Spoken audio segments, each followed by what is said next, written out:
Hi అండి, అందరూ ఎలా ఉన్నారు? బాగున్నారా? ఈరోజు మా వారే చేశారు వంట.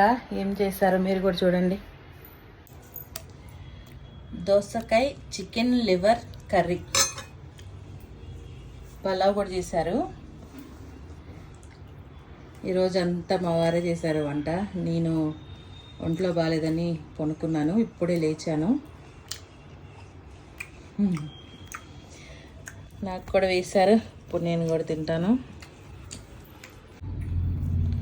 వేడి వేడి పలావ్, చికెన్ లివర్ ముక్క. చికెన్ లివర్స్ చాలా బాగుంటాయి, ఫ్రై చేసుకున్న, పులుసు పెట్టుకున్న సూపర్గా ఉంటుంది. ఈ దోసకాయ లివర్ కర్రీలో క్యారెట్ కూడా వేశారు. ఒక క్యారెట్ ఉంది, ఆ క్యారెట్ కూడా వేసి చేశారు. కర్రీ మాత్రం సూపర్గా ఉంది.